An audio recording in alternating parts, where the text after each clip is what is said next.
Good morning students. आज हम class 9 के ए मैथमेटिक्स के चैप्टर नंबर 7 जो कि ट्राइंगल्स है उसका इंट्रोडक्शन करेंगे और अगले वीडियोस में हम उसके एक्सरसाइज को भी सॉल्व करेंगे। तो स्टार्ट करते हैं। तो इसमें सबसे पहला टॉपिक आता है हमारे पास कॉन्ग्रुएंट ऑब्जेक्ट। कॉन्ग्रुएंट ऑब्जेक्ट क्या होते हैं? एनी टू बॉडीज या object if are equal in all aspects whose shape and size are both same. Congruent object ऐसे ऑब्जेक्ट जो जो एक दूसरे के बिल्कुल सेम होते हैं, साइज़ में सेम हो या शेप में। जैसे कि हमारी जो बुक या नोटबुक के पेजेस जो होते हैं वो साइज़ और शेप में दोनों में सेम होते हैं, इसलिए वो कॉन्ग्रुएंट ऑब्जेक्ट्स हैं। ठीक है, अब आते हैं हम कॉन्ग्रुएंट ट्रायंगल। कॉन्ग्रुएंट का हम मतलब हमने समझ लिया, जो कि इक्वल होते हैं। और ट्रायंगल्स मीन्स ट्रायंगल्स मीन्स ये ट्रायंगल्स जो हम देख पा रहे हैं मीन्स इसका कॉन्ग्रुएंट ट्रायंगल्स का मतलब ये होने वाला है कि जो ट्रायंगल्स एक दूसरे के इक्वल है। तो डेफिनेशन पढ़ लेते हैं। If any two triangle are equal at both the basis of sides and angle are called congruent triangles. अगर दो triangle both basis, sides and angle के बेसिस पे इक्वल हैं तो उन्हें कॉन्ग्रुएंट ट्रायंगल कहेंगे।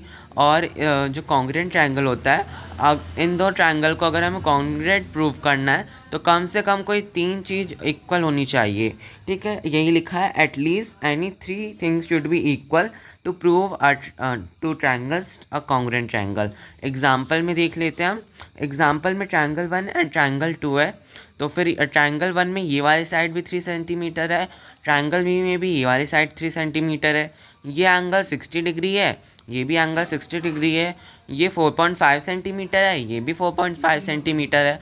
ये सिर्फ 3 चीज़ दी हुई हैं और इसके बेसिस पे हम कह सकते हैं कि triangle A and triangle B जो है वो कॉन्ग्रुएंट है। सिर्फ तीन बेसिस पे हमने ये प्रूव कर दिया है कि ये जो ट्रायंगल है वो कॉन्ग्रुएंट है। तो हमें किसी भी दो ट्रायंगल या दो से ज़्यादा ट्रायंगल्स को कॉन्ग्रुएंट ट्रायंगल्स प्रूव करने के लिए any 3 things should be equal होनी चाहिए। ओके, तो अब हम इस चैप्टर का सबसे इम्पॉर्टेंट टॉपिक पढ़ते हैं, समझते हैं, एंड वो उसके बिना ये चैप्टर अधूरी है। ओके, तो स्टार्ट करते हैं। Criteria for congruence of triangle means congruence rule पढ़ेंगे ट्रायंगल के लिए। तो सबसे पहले आता है SAS कॉन्ग्रुएंस रूल। इसका फुल फॉर्म है side angle side congruence rule. Two triangles are congruent if two sides and the included angle of one triangle are equal to the two sides and the included angle of the another triangle। तो इसमें ये दिया हुआ है दो triangle की बात की है। फॉर एग्जांपल हमने ये वाला ले लिया है, ये दो ट्रायंगल अगर दो side and included angle mean in दोनों साइड के बीच में जो एंगल है वो वाला एंगल इंक्लूडेड एंगल कहलाएगा। ठीक है, ऑफ वन ट्रायंगल, एक ट्रायंगल का, are equal to the two side and the included angle, ये तीनों, ये इस ट्रायंगल के दो साइड्स और ये इंक्लूडेड एंगल के इक्वल है, तो ये SAS कॉन्ग्रुएंसी रूल के थ्रू ये दोनों ट्रायंगल जो है वो कॉन्ग्रुएंट हो जाएंगे। ओके, सेकंड है हमारे पास ASA कॉन्ग्रुएंसी रूल। ASA का फुल फॉर्म है angle side angle congruency rule. इसमें दो triangle are congruent if two angle and the included side of one triangle are equal to the two angle and the included side of another triangle. इसका मतलब ये, for example फिर से हम ये दो ट्रायंगल ले लेते हैं। ये दो ट्रायंगल हैं, इनके दो एंगल ले लिए, दो एंगल है, ये एंगल 60 है, ये भी एंगल 60 है, इक्वल है, ये एंगल 40, ये भी एंगल 40 है, ये दोनों भी इक्वल है। ये दो angle, two angle and the included side, और ये included side of one triangle, एक ट्रायंगल के इक्वल है। Two angle and the included side of another triangle, तो ये angle side angle congruency rule के थ्रू ये दोनों ट्रायंगल जो है वो कॉन्ग्रुएंट हो जाएंगे। अब हम आगे पढ़ते हैं। हमारे पास थर्ड है SSS कॉन्ग्रुएंसी रूल या फिर SSS कॉन्ग्रुएंसी रूल। इसका फुल फॉर्म है side side side congruency rule. If 3 side of one triangle are equal to the 3 side of another triangle then the two triangle are congruent.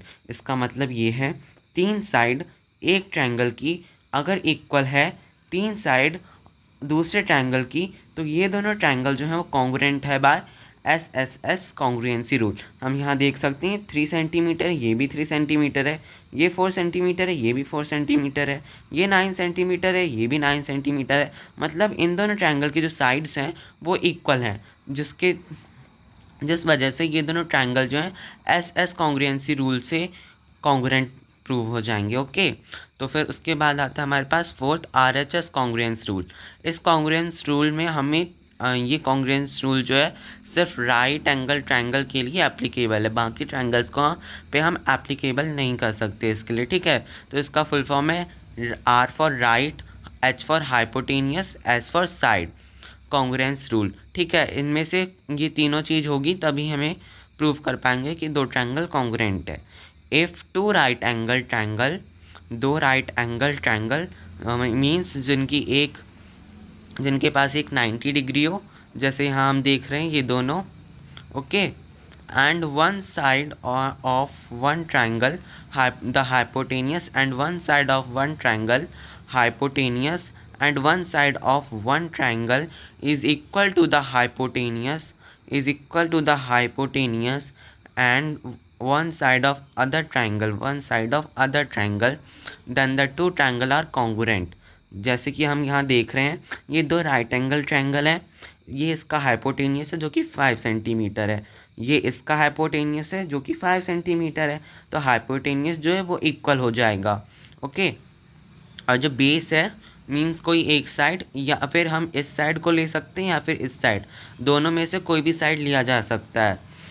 अगर इसमें ये 6 centimetre दिया हुआ है और ये वाला मानो नहीं दिया हुआ है, एंड ये भी 6 सेंटीमीटर दिया हुआ है और ये वाला नहीं दिया हुआ है, तब भी ये दोनों कॉन्ग्रुएंट हो जाएंगे, क्योंकि हमें कोई भी एक साइड की ज़रूरत पड़ती है, चाहे ये हो चाहे ये हो। ओके, तो फिर यहाँ पे ये दोनों ट्रायंगल जो है कॉन्ग्रुएंट हो जाएंगे। अब सभी को डाउट होता है कि SSS कॉन्ग्रुएंसी रूल है, मीन्स साइड कॉन्ग्रुएंसी रूल है, बट एंगल कॉन्ग्रुएंसी रूल क्यों नहीं है? वो भी तो हो सकता है, तो अभी मैं वो समझाता हूँ कि वो क्यों नहीं हो सकता है, उसका भी एक रीज़न है।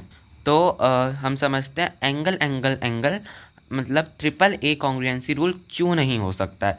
तो फिगर को देख के समझ आ जाता है कि हमारे पास दो इक्विलेटरल ट्रायंगल है, हम दो इक्विलेटरल ट्रायंगल लेंगे। ओके, तो इनके जो इसका एंगल, इसके इक्विलेटरल ट्रायंगल के सारे एंगल 60 डिग्री के होते हैं, एंड फिर ये भी ट्रायंगल, ये भी इक्विलेटरल ट्रायंगल है तो इसके भी तीनों 60 होंगे, तो इस हिसाब से ये दोनों जो है वो कॉन्ग्रुएंट होने चाहिए। बट ये वाला जो ट्रायंगल है वो उसकी साइज़ छोटी है कंपेरेबल टू दिस ट्रायंगल, तो इसका मतलब ये कॉन्ग्रुएंट नहीं है, इसलिए AAA कॉन्ग्रुएंसी रूल नहीं होती। Okay, thank you. हम अगले वीडियो में इस चैप्टर का एक्सरसाइज को सॉल्व करेंगे। Thank you, like share and subscribe.